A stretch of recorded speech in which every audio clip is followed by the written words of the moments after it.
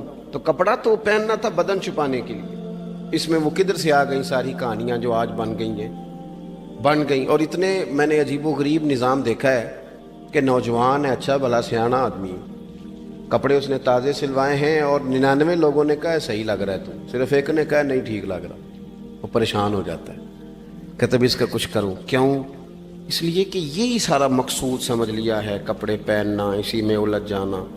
میں اکثر دوستوں سے کہتا ہوں, میں خود کسی دوسرے کی بات نہیں کرتا, بہت زیادہ عمر نہیں میری, میں خود جایا کرتا تھا.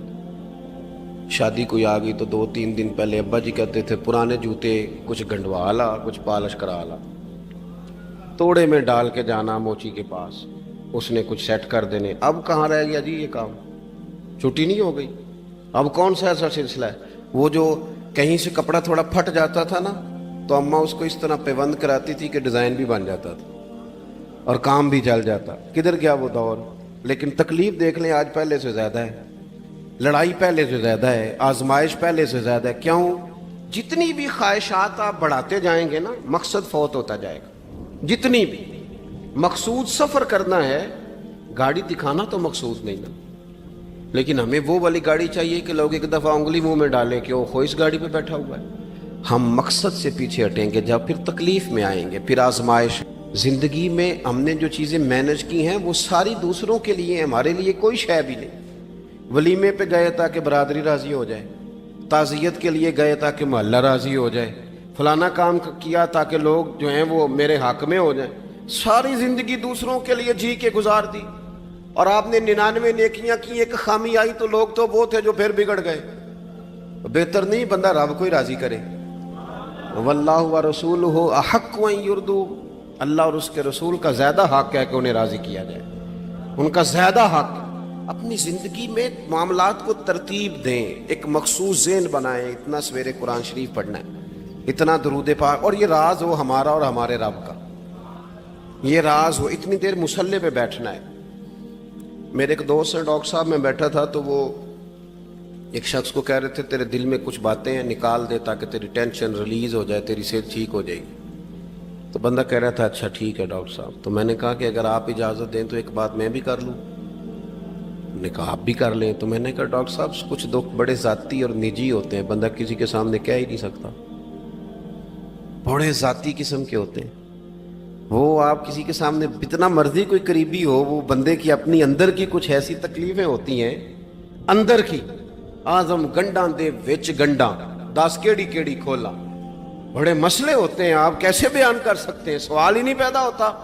تو کہنے لگا پیر صاحب حال تو ہوگا نا. میں نے کہا بالکل ہے, ہمیں ہمارے دین نے دعا سکھائی ہے, جو کسی سے نہیں کہہ سکتے وہ اپنے رب سے کہہ دو.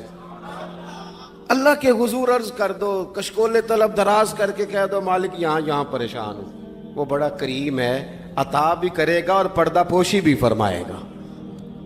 اپنے اللہ کے ساتھ اپنا تعلق مضبوط کریں، اپنی زندگی میں حسن اعمال کا پیدا کریں، اعمال کا، کہانیوں کا نہیں، باتوں کا نہیں، تصویروں کا نہیں، نئی سے نئی پکچر کا نہیں، اعمال کا، اور خوبصورت ترین طریقہ ہو۔ دیکھیں نا، مشکل سے بھی تو نماز پڑھنی ہے نا، سویرے ابا بڑے غصے میں تھے تو پھر مجھے اٹھنا ہی پڑا، تو اس طرح بھی تو پڑھنی ہے۔ تو اگر بندہ ذوق سے اٹھے اور ذرا سونا کر کے وضو کرے اور ذرا صحیح کر کے مصلی بچھائے اور سجدہ کرے تو ذرا ذوق سے کرے، مجھے سوز دے، مجھے ساز دے، مجھے نیم شب کا نیاز دے، دم سجدہ خود کو میں توڑ دوں، مجھے ایسا ذوق نماز دے۔ اس ذوق کے ساتھ آگے بڑھے۔ مقاصد جب بندہ سمجھ جاتا ہے نا، مقاصد، پھر اس کے لیے آسانی ہوتی ہے۔ میں نے عرض کیا تھا زیادہ باتیں نہیں کرنی، مقصود تو ایک پیغام دینا ہے۔ اب ہم نے جانے والوں کے لیے کیا کرنا ہے؟ ایک تو یہ کہ اپنا مقصد ٹھیک کرنا ہے کہ جو رخصت ہو گئے اپنے بزرگوں کو نا یاد رکھیں۔ اصل کام ہے ان کو بول کے بتائیے۔ سال کے بعد ختم، بڑی اچھی بات ہے، سسماہی ششماہی سیماہی سب ٹھیک ہے، ان کو یاد رکھیں۔ حضور نہ یاد رکھتے تھے، اپنی والدہ کا ذکر کرتے تھے، اپنے والد کی بات کرتے تھے، اپنے دادا کا ذکر کرتے تھے، اپنے جانے سیدہ خدیجہ الکبریٰ رضی اللہ تعالیٰ عنہ وصال کر گئیں تو حضرت عائشہ کہتی ہیں حضور اکثر گھر میں ان کا ذکر کرتے تھے۔ اپنے بزرگوں کو یاد رکھیں، ان کا ذکر کریں، ان کو نا، والد کے لیے نا والد ہونا شرط ہے، پی ایچ ڈی ہونا شرط نہیں۔ والد کے لیے والد ہونا شرط ہے، مفتی ہونا شرط۔ والد ان پڑھ بھی ہو تو بچے کو سمجھانے کا سلیقہ سے اللہ اسے عطا کاری دیتا ہے۔ ماں بالکل ان پڑھ بھی ہو تو بچوں کو سمجھانے کا طریقہ اللہ اسے، ان سے سیکھیں۔ میرے والدہ اور والدہ دونوں اپنا نام نہیں لکھ سکتے تھے، تو میں اپنے دوستوں سے کہتا ہوں مجھے کبھی موقع ملے تو میں کئی جلدوں میں کتاب لکھ سکتا ہوں اپنے ماں باپ، اس لیے کہ وہ جو ہمیں سکھا گئے، جو بتا گئے، وہ انہی کا خاصہ تھا۔ تو اپنے ایک تو جانے والوں کو یاد رکھیں، دوسرا ان کے لیے دعا کریں تو درد سے کریں، سونی کر کے کریں، صحیح کر کے کریں، اکیلے بیٹھ کے کریں۔ دعا کا سب سے زیادہ تعلق آپ کے دل کی آواز کے ساتھ ہوتا ہے، اور جس طرز میں حضور نے ہمیں حدیث سکھائی ہے نا، اس رنگ میں کبھی آپ حدیث کو سیکھیں، سمجھیں نا۔ حضور فرماتے ہیں جس طرح دریا میں ڈوبنے والا سہارا تلاش کرتا، دریا میں اسے کتنی کو جلدی ہوتی ہے، غوطے لگ رہے ہوتے ہیں، وہ اس طرح کا نہیں ہوتا کہ میں عصر کی نماز کے بعد پھر آؤں گا تجھے نکالنے، اس طرح تو نہیں نہ ہوتا۔ دریا میں ڈوبنے والا جس طرح کشتی سہارا تلاش کرتا ہے، حضور فرماتے ہیں اس طرح قبر میں جانے والا دعاؤں کا انتظار کرتا ہے۔ آپ نے دیر کر دی دعا مانگنے میں، ختم دلانے میں دیر کر دی، کچھ صبح و شام ہمہ وقت دعا۔ ابھی آپ آیتیں سن رہے تھے سورہ ابراہیم کی، اللہ نے نماز میں رکھ دی، ربنا اغفر لی ولی وللمؤمنین یوم یقوم الحساب۔ ایک تو نے یاد رکھیں، خوب دعا کریں، اور دوسرا کوشش کریں کہ وہ جو نیکیاں کرتے تھے وہ نیکیاں بھی جاری رہیں، جن لوگوں سے ان کا اچھا تعلق تھا وہ تعلق بھی قائم رہے۔ یہ بھی کوشش کریں کہ ان کے لیے صدقات و خیرات کریں، اور قیمتی صدقہ دیں۔ قیمتی، میں بات ختم کرنے لگا ہوں، بس قیمتی صدقہ دیں، قیمتی۔ 15 تولے سونا گھر میں پڑا ہوتا ہے، قیمتی ہوتا ہے نا۔ کبھی کسی نے چوک میں بتایا کہ آج 15 تولے سونا میرے گھر میں پڑا ہے؟ بولو نا، لگتا ہے تو سن 10 چھڑنا ہے۔ اگر گھر میں 50 لاکھ روپے کیش پڑا ہو تو چوک میں گلی میں آ کے آپ بات کریں کہ گھر میں پیسے پڑے ہیں، کیوں؟ کہ وہ قیمتی ہیں، کوئی لے نہ لے۔ تو یہ جو 5000 مسجد دیکھ کے سارے محلے کو بتاتے ہو، یہ بھی صدقہ تھا، یہ بڑا قیمتی چیز تھی، یہ بتانے والا نہیں تھا، یہ تو نیکی تو قیمتی تھی۔ قیمتی چیز جو ہوتی ہے وہ تو چھپائی جاتی ہے کہ بتائی جاتی ہے۔ یہ جو بیٹیاں ہیں نا اسلام کی، مائیں بہنیں، یہ قیمتی ہیں، اس لیے اسلام انہیں کہتا ہے تم گلیوں اور چوکوں میں آنے والی نہیں، قیمتی چیزیں گھر کے اندر رہا کرتی ہیں۔ تم قیمتی چیزیں ہو، تمہارا وجود قیمتی ہے، تم کبھی ماں ہو، کبھی بیٹی ہو، کبھی بہن ہو، کبھی بیوی ہو، قیمتی ہو، اس لیے تمہیں اسلام کہتا ہے کہ گھر کے اندر رہو گی تو تمہاری قیمت رہے گی. کچھ چیزیں ایسی ہیں جو چوکوں میں گلیوں میں پھیل جائے تو ان کی قیمت نہیں رہتی. اس لیے تمہیں کہا جاتا ہے کہ گھر میں رہو. یہ جو تمہیں چوکوں میں لاتے ہیں یہ تمہیں بے وقت کرنا چاہتے ہیں, بے قیمت کرنا چاہتے ہیں. انسان تھوڑی دیر کے لیے, اگر تھوڑی دیر کے لیے غور کرے تو بڑے بڑے جانور انسان سے بڑے طاقتور ہیں, لیکن اللہ نے ان کی نکیل انسان کے ہاتھ میں تھما دی.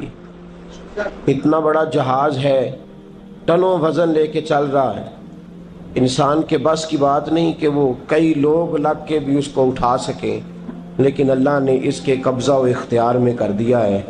فرمایا هو الذی خلق لکم ما فی الارض جمیعا, زمین میں جو کچھ ہے سارا تیرے لیے بنایا ہے, آسمان میں جو ہے سارا تیرے لیے بنایا ہے. وما خلقت الجن والانس الا لیعبدون, فرمایا کل کائنات میں نے تیرے لیے بنائی ہے اور تجھے میں نے اپنی عبادت کے لیے پیدا فرمایا ہے. تو جنوں اور انسانوں کو اللہ نے اپنی عبادت کے لیے تخلیق فرمایا. مقصد زندگی, مقصد تخلیق, دنیا میں آنے کا مقصد اولین اور مقصد آخری اللہ کی عبادت, اللہ کی معرفت, اللہ کی طرف توجہ, اللہ کی طرف رجوع. یہی ایک مقصد تھا انسان کے آنے کا. اسی کو قرآن نے بیان کیا تھا. اپنے اپنے مقاصد, درود شریف پڑھنے والے بلند صلاۃ و سلام علیک یا سید یا رسول اللہ. اپنے اپنے مقاصد, اپنے اپنے معاملات کو ہم نے ترتیب دے لیا ہے. صبح سے شام تک کے معاملات سارے کے سارے ہمارے ذاتی, نجی اور ہمارے اپنے بنائے ہوئے مقاصد کے تحت گزر رہے ہیں. حالانکہ رب کریم نے فرمایا کہ انسان میں نے تجھے اپنی عبادت کے لیے بنایا ہے, اپنے لیے تجھے بنایا ہے. تو میری بارگاہ میں سجدہ ریز ہو, تو میری بارگاہ کی طرف توجہ کرے, تو میرے لیے تسبیح پڑھے, تو تحلیل کے جملے بولے, تو تکبیر کہے, تو میرے محبوب پہ نازل ہونے والے قرآن کی تلاوت کرے. تجھے تو اس لیے بنایا تھا. عبادت کا معنی یاد رکھیے گا, عبادت کا معنی فقط نماز پڑھنا نہیں, عبادت کا معنی صرف نماز پڑھنا نہیں. نماز عبادت کا ایک جز ہے, نماز عبادت کا ایک حصہ ہے. عبادت نماز پڑھنے کا نام نہیں, عبادت روزہ رکھنے کا نام نہیں, عبادت صرف اور صرف حج کرنے کا نام نہیں, فقط ذکر فکر کرنا عبادت نہیں, بلکہ اللہ کا حکم ماننے کا نام عبادت ہے. خدا رسول کی بات ماننے کا نام عبادت ہے. جہاں جانے کا خدا حکم دے وہاں چلے جاؤ, یہ عبادت ہے. جہاں جانے سے منع کر دے وہاں کبھی نہ جاؤ, یہ عبادت ہے. اگر نماز پڑھنے کا نام ہی عبادت ہوتا تو پھر فجر کی فجر کے وقت کیوں پڑھنی پڑتی, پھر ظہر میں ہی کیوں فرض ہوتی, پھر عصر کا وقت مغرب میں جا کے کیوں نہ شروع کیا جاتا, پھر انسان کی مرضی تھی جب پڑھ لیتا. فرمایا نہیں, عبادت میری ہے, اصل میری اطاعت ہے. میں جب کہوں کہ یہ فجر کا وقت ہے تو تجھے فجر مان کے پڑھنا, جب کہوں ظہر کا وقت ہے تو ظہر مان کے. ہم نے عبادت کو مخصوص کر دیا. مسجد میں چلے جانا, نفل پڑھ لینا, کچھ دیر قرآن شریف پڑھ لینا, کچھ دیر اللہ کی عبادت کر لینا, کچھ دیر ذکر اذکار کر لینا, اس کا نام عبادت ہے. اور باہر نکل کے بے شک جھوٹ بولے, باہر نکل کے بے شک غیبت کرے, باہر نکلے اور کم تولے, باہر نکلے اور اپنی من مرضی کرے, تو یہ عبادت نہیں. اس لیے کہ ہم اس خدا کے ماننے والے ہیں جو صرف مسجد میں نہیں ہوتا بلکہ جلوہ تیری ذات کا کو بکو ہے. میں جدھر دیکھتا ہوں ادھر تو ہی تو ہے. ہمارا خدا صرف مسجد میں نہیں ہے, اللہ ہر جگہ ہے. جے میں تینوں اندر جانا پھر مقید جانا, جے میں تینوں باہر سمجھا اندر کون سمانا. اندر بھی تویں باہر بھی تویں, وچ بلا کون نمانا. اصل بات یہ ہے کہ جب خدا ہر جگہ ہے تو اللہ تبارک و تعالیٰ کا حکم ہر جگہ ماننا ہے, ہر جگہ اطاعت کرنی ہے, ہر لحاظ سے. رب کی بات ماننے کا نام عبادت ہے. اللہ کی, اس کے رسول الپاک صلی اللہ علیہ وسلم کی بات ماننے کا نام, توجہ ہے آپ کی میری بات پہ, عبادت کا مفہوم سمجھیے گا, عبادت کا مفہوم سمجھیے گا. ہمارا وہ دین نہیں جو پنڈتوں جوگیوں راہبوں کا مذہب ہے کہ جنگلوں میں نکل جاؤ تسبیح لے لو, میں کھٹکتا ہوں دل عالم میں کانٹے کی طرح اور تو فقط اللہ اللہ اللہ. یہ مذہب نہیں. ہمارا دین کہتا ہے مسجد میں بیٹھ کے جو ذکر کرے گا اسے بھی ثواب ملے گا، اور جو محنت کر کے کما کے بچوں کو کھلائے گا اسے بھی ثواب ملے گا۔ ہمارا دین یہ کہتا ہے جو مسجد میں بیٹھ کے قرآن پڑھے گا اسے بھی ثواب ملے گا، اور جو گلی میں پڑا ہوا کانٹا اٹھا دے گا اسے بھی اللہ اجر عطا فرمائے گا۔ اللہ کا حکم ماننا، اللہ کا حکم ماننے کا نام عبادت۔ محمود غزنوی کے پاس ہیرا ہے، محمود غزنوی کے بڑے غلام تھے تو ایک بڑا پیارا تھا اسے، آپ جانتے ہیں اس کا نام کیا تھا؟ ایاز محمود غزنوی کو بڑا تو حسد شروع ہو جاتا ہے ہر جگہ، الا ماشاءاللہ لوگ کہنے لگے بادشاہ ہر وقت اسی کو پیار کرتا رہتا ہے، ہر وقت اسی کی طرف توجہ کرتا رہتا ہے۔ بادشاہ نے ایک دن آزمانا چاہا، اتنا ہیرا تھا، موٹا ہیرا بادشاہ کے پاس۔ بادشاہ نے ایک وزیر صاحب کو بلایا، کہا یہ اینٹ پکڑو، ہیرے پہ مارو، اسے توڑ دو۔ کہنے لگا بادشاہ بات تیری ٹھیک ہے پر بڑا قیمتی ہیرا ہے، کیوں تڑوا رہے ہیں آپ؟ مال خزانہ میں رکھ دیں، کام آئے گا، کسی نہ کسی جگہ پہ استعمال ہو جائے گا، آپ کیوں اس کو تڑوانے کی ضد کر رہے ہیں؟ بادشاہ سلامت نے کہا اچھا تم نے ٹھیک مشورہ دیا، میں ہی جذبات میں آ گیا تھا۔ ایک دوسرے آدمی کو بلایا، اس کو کہا یہ ہیرا توڑنا ہے۔ اس نے کہا بادشاہ مجھے لگتا ہے پوری دنیا میں اتنا موٹا ہیرا تیرے پاس ہے، کسی اور کے پاس نہیں ہوگا، یہ توڑنے کی چیز نہیں تجوری میں سنبھالنے کی چیز ہے، اسے سنبھال کے رکھ۔ تیسرے کو بلایا، چوتھے کو بلایا، جس کو بھی بلاتا رہا وہ بادشاہ کو سمجھاتا رہا، جس کو بلایا بادشاہ کو سمجھایا۔ ایاز کی باری آئی، کہا ایاز ادھر آ، توجہ ہے آپ کی؟ ایاز ادھر آ، یہ ہیرا تو توڑ دے۔ اس نے اینٹ پکڑی، زور سے ماری، ہیرا توڑ دیا۔ بادشاہ کہنے لگا بڑا بیوقوف ہے بھائی تو، یہ سارے میرے خیر خواہ تھے، مجھے سمجھاتے رہے اور تو نے خیال ہی نہیں کیا، میں بیوقوف تھا تو تو بھی ساتھ ہو گیا، توڑ ہی دیا۔ کہنے لگا بادشاہ غلطی ہو گئی،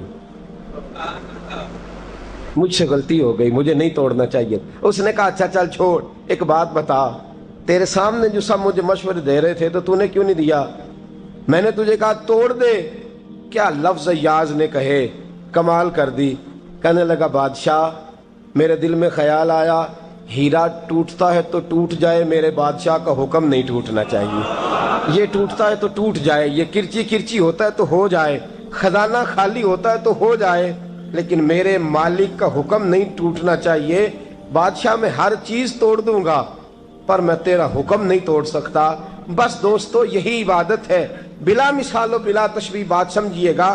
جس نے خدا کا حکم توڑ دیا اس نے عبادت نہیں کی، اور جس نے خدا کا حکم اچھا آؤ نماز کے لیے، دکان کا وقت ہے، گاہک بھی زیادہ آ گئے ہیں، رش پڑ گیا ہے، اب تھوڑا وقت مشکل ہو جائے گا، ذرا تھوڑی دیر میں پڑھ لوں گا۔ ہیرا ٹوٹتا ہے تو ٹوٹ جائے، گاہک آنے کا سلسلہ ٹوٹتا ہے تو ٹوٹ جائے، روزی آنے کا سلسلہ ٹوٹتا ہے تو ٹوٹ جائے۔ مسلمانوں خدا کا حکم نہیں ٹوٹنا چاہیے، رسول اللہ کا فرمان نہیں ٹوٹنا چاہیے۔ میرے رسول پاک صلی اللہ تعالی علیہ وسلم کا اقبال نے کیا کہا؟ کہنے لگا اے طائر لاہوتی، اس رزق سے موت اچھی جس رزق سے آتی ہو پرواز میں کوتاہی۔ کہا خدا کا حکم نہ توڑ بیٹھنا، اور عبادت بھی جس کو اللہ کہہ دے وہ عبادت ہے۔ ایک بندہ زوال کے وقت نماز پڑھنے کھڑا ہو جائے تو ہو جائے گی، کیوں؟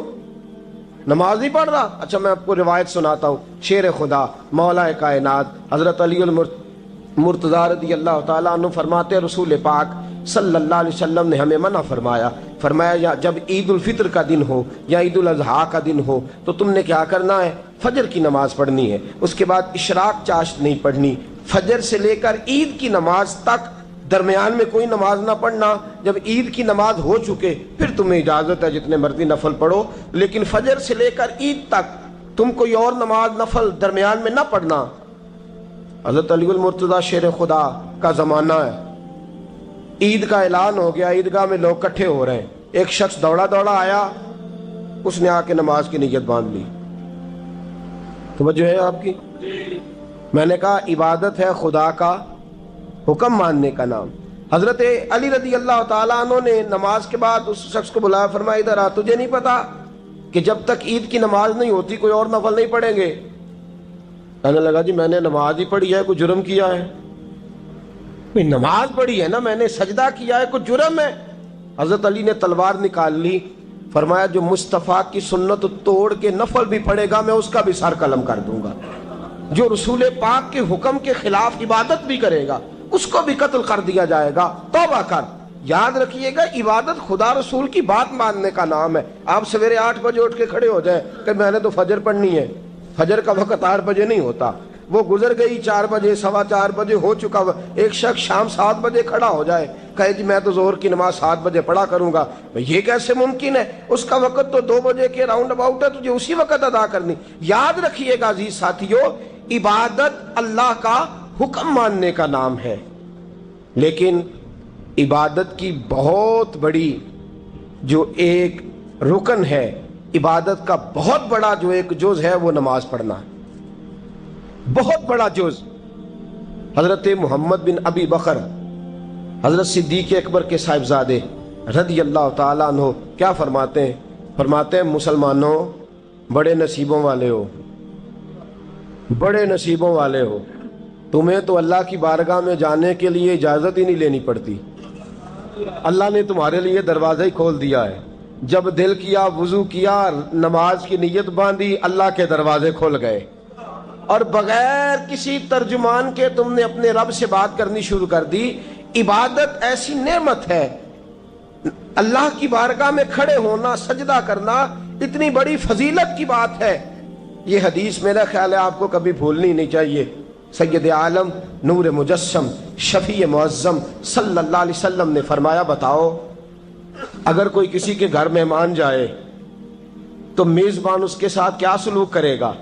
تو صحابہ کہنے لگا یا رسول اللہ جتنا میزبان اچھا ہوگا اتنا ہی اچھا سلوک کرے گا، جتنا وہ اعلیٰ ہوگا اتنا ہی اعلیٰ سلوک کرے گا، جتنا وہ عرفہ ہوگا اتنی ہی اس کی بات بھی بڑی ہوگی۔ نبی پاک صلی اللہ علیہ وسلم نے فرمایا جو مسجد جاتا ہے وہ اللہ کا مہمان ہے، جو مسجد جاتا ہے وہ اللہ کا مہمان ہے۔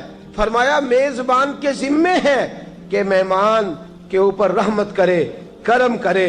فرمایا جب تو مسجد جاتا ہے تو خدا بھی رحمتوں کے دروازے کھول دیتا ہے، اللہ تیرے لیے فضل کے دروازے کھول دیتا ہے۔ نبی پاک صلی اللہ تعالی علیہ وسلم نے فرمایا جب تو اپنے گھر سے مسجد جانے کے لیے ابھی نکلتا ہے، ابھی تو گیا نہیں، ابھی تو نکلا ہے، فرمایا تو نے سیدھا پیر اٹھایا ہے تو تیرا ایک درجہ بلند ہو گیا ہے، تو نے الٹا قدم اٹھایا ہے تو تیرا ایک گناہ معاف ہو گیا ہے، پھر تو نے سیدھا قدم اٹھایا ہے تو تیرا ایک درجہ بلند ہو گیا۔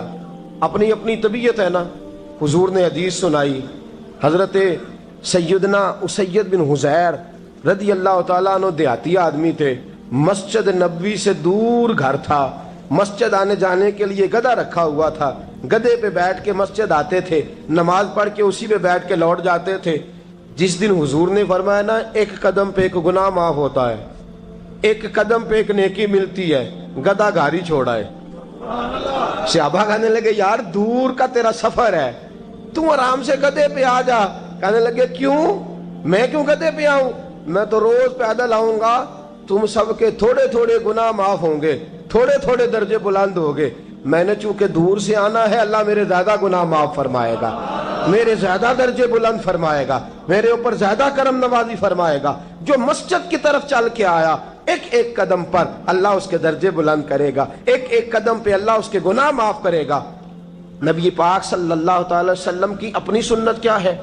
حضرت زید بن ثابت رضی اللہ تعالیٰ عنہ فرماتے ہیں میں ایک دن حضور کے ساتھ مسجد کی طرف نکلا، جب ہم جانے لگے نا تو جو رسول پاک کا انداز تھا نا چلنے کا وہ بڑا پیارا ہوتا تھا، دھیما سا چلتے تھے، نظر مبارک جھکی رہتی تھی۔ سید عالم صلی اللہ علیہ وسلم کی ادائیں ایسی حسین تھیں، تیری سیرت تیری صورت زمانے سے نرالی ہے، تیری ہر ایک ادا پیارے ادائے بے مثالی ہے۔ فرمایا جھکی جھکی نظروں سے حضور چلتے تھے۔ آج میں ساتھ ہوں، پہلے بھی کئی دفعہ ساتھ تھا، مسجد کی طرف جا رہے تھے، کسی جگہ سے واپس لوٹے تھے، کسی کے گھر سے مسجد جا رہے تھے۔ فرمایا ہلکے ہلکے قدم، چھوٹے چھوٹے قدم، آہستہ آہستہ حضور چل رہے ہیں۔ فرماتے ہیں میرے دل میں بار بار خیال آتا،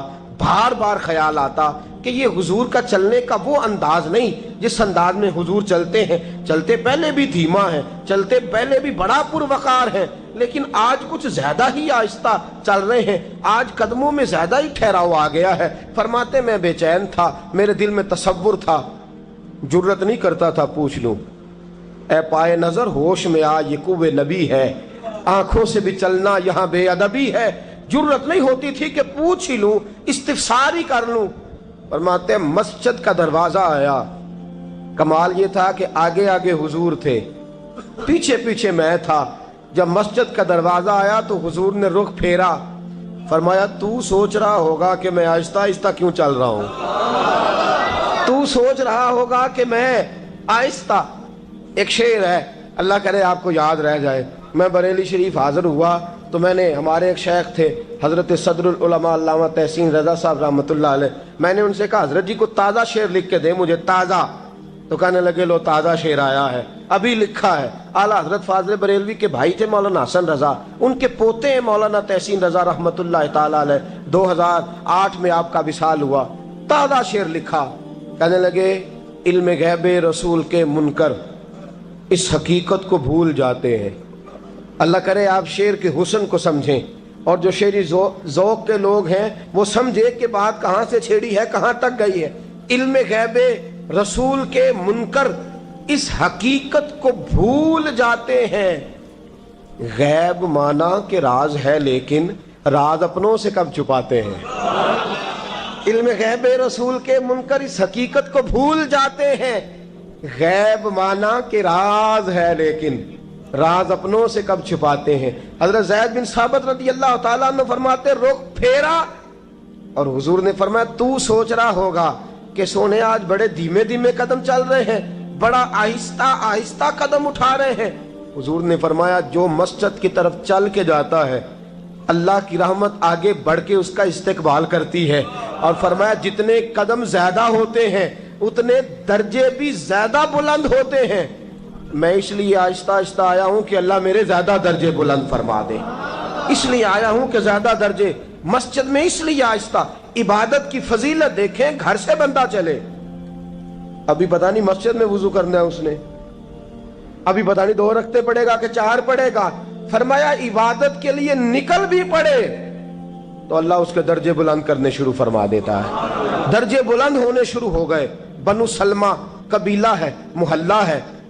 بنو قریظہ یہودیوں کا محلہ تھا، اس کے بعد بنو سلمہ مسلمانوں کا محلہ تھا، اور تقریباً آج کے حساب سے 1.5-2 کلومیٹر کا فاصلہ تھا مسجد نبوی سے. پیدل چل کے آتے تھے لوگ. کتنے کلومیٹر؟ پیدل چل کے آتے تھے. وہاں سے پیدل آتے تھے نماز پڑھنے. مسجد نبوی کے ساتھ یہودیوں کے مکان تھے، انہوں نے وہ جگہ خالی کر دی. بنو سلمہ قبیلے کے لوگوں نے چاہا کہ ہم جگہ کو خرید لیں. نبی کریم علیہ السلام کو پتہ چلا، حضور نے بلایا، فرمایا مجھے پتہ چلا ہے تم مسجد کے قریب آنے لگے ہو، ویسے ایک بات میرے دل میں ہے، میرا دل کرتا ہے کر دوں. صحابہ مسجد کے قریب رہنا پسند کرتے تھے، اور آج کل جی اے مولوی سون نہیں دیں دے. یقین کریں مسجد کے دائیں بائیں آگے پیچھے جو گھرانے ہوتے ہیں وہ کہتے ہیں جی ہم بڑے پریشان ہیں، یہ تو ہمیں سونے نہیں دیتے. صحابہ قریب رہنا. آپ دیکھیں نا، نبی کریم علیہ السلام کا گھر دروازہ مسجد میں کھلتا ہے، حضرت صدیق اکبر کا گھر دروازہ مسجد میں کھلتا ہے، سیدہ فاطمہ جناب علی کا آستانہ دروازہ مسجد میں کھلتا ہے. صحابہ مسجد کے قریب رہنا پسند کرتے تھے. بنو سلمہ قبیلے کے لوگوں نے چاہا ہم بھی قریب آ جائیں. حضور نے بلایا، فرمایا مجھے پتہ چلا ہے تم مسجد کے قریب آنا چاہتے ہو. یا رسول اللہ دور سے چل کے آنا پڑتا ہے، ارادہ ہے قریب آ جائیں. حضور نے فرمایا دور ہی رہو، تم اس طرح کرو دور ہی رہو. کہا یا رسول اللہ کیا مطلب؟ فرمایا فرشتے جب بھی نیکیاں لکھتے ہیں عبادت کی، ابھی تک تمہارا پہلا نمبر ہے، ابھی تک تمہارا پہلا نمبر ہے. یا رسول اللہ کیا مطلب؟ فرمایا اس لیے کہ تم دور سے چل کے آتے ہو تو اللہ تمہیں زیادہ اجر عطا فرماتا ہے. آخر دعوانا ان الحمدللہ رب العالمین. اللهم صل على سيدنا ومولانا محمد. اللهم صل على سیدنا و مولانا محمد. اللہ کے شیر ہے در کرار پر درود. اللہ کے شیر ہے در کرار پر درود. اللہ کے شیر ہے در کرار پر درود. حضرت حسن حسین کے کردار پر درود. اللہم صلی علی سیدنا و مولانا محمد وعلی سیدنا علی و سیدتنا فاطمہ و سیدتنا زینب و سیدنا حسن و سیدنا حسین وعلی آلہ وصحبہ وبارک وسلم. زینب کی بارگاہ میں زینب کی بارگاہ میں زینب کی بارگاہ میں زینب کی بارگاہ میں سلام نیاز ہے. زینب کی بارگاہ میں سلام نیاز ہے. جو مرتضیٰ کی لاڈلی زہرا کا ناز ہے. اللہم صلی علی سیدنا و مولانا محمد وعلی سیدنا علی و سیدتنا فاطمہ و سیدتنا زینب و سیدنا حسن و سیدنا حسین.